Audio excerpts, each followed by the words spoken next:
السلام عليكم.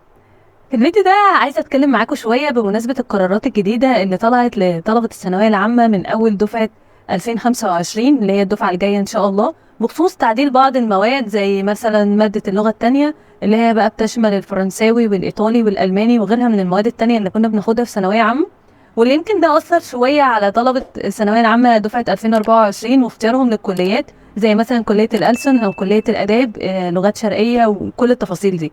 ففي الفيديو ده هتكلم معاكم شوية بخصوص القرار الجديد.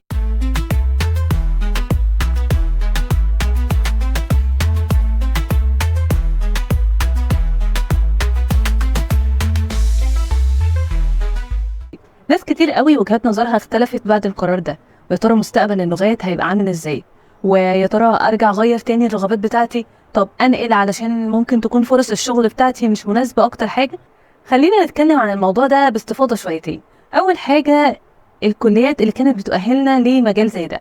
مجال التدريس من المجالات المحترمة جدا ومن المهن السامية جدا، واللي يعتبر مجال من المجالات الكتير قوي اللي بتوفرها لنا الكليات اللي بتدرس اللغات، زي مثلا كلية الألسن واللي بتكون موجودة في المرحلة الأولى لطلبة أقسام علمي أو أدبي، وكلية الآداب اللي بتكون موجودة في المرحلة الأولى وفي الغالب بتكون موجودة في المرحلة الثانية كمان، أقسام بقى زي اللغات الشرقية وغيرها.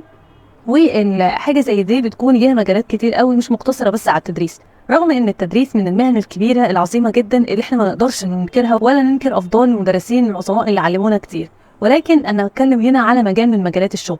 ما اعتقدش ان فكرة زي دي ممكن تأثر على وجهة نظرنا في اختيار الكلية، لان كليات اللغات بتكون ليها مجالات عمل مهولة ما نقدرش نحصرها في مجال التدريس رغم عظمته، ولا نقول ان هو مجرد انه في مواد معينة ما بقتش بناخدها في ثانوية عامة فكده يبقى المجال ده مش من المجالات اللي مناسبة لينا. لا بالعكس، هلاقي وظائف تانية كتير قوي في التدريس برضه في الشغل البرايفت، زي اماكن الكورسات بتاعت اللغات، الاماكن التأهيل للسفر وغيرها من المجالات الكتير اللي زي كده، زي برضه مجال الارشاد السياحي، مجالات الترجمة حتى لو هي فريلانسر من البيت، من الحاجات اللي بتكون ليها مستقبل كويس جدا وكمان مرتباتها بتكون كويسة جدا.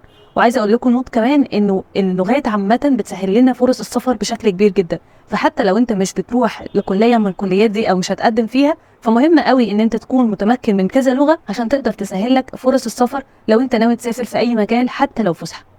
اخيرا، الرزق ده بتاع ربنا، واختيار ربنا دايما بيكون احسن لينا. يمكن احنا دلوقتي بوجهة نظرنا الحاليه شايفين ان ممكن يكون مجال من المجالات اللي احنا حابين ندخلها مش هو ده اللي هنقدر ندخله، ولكن مين يعرف بكره هيحصل فيه ايه، ومين يعرف ربنا وفضلنا ومقدر لنا ايه.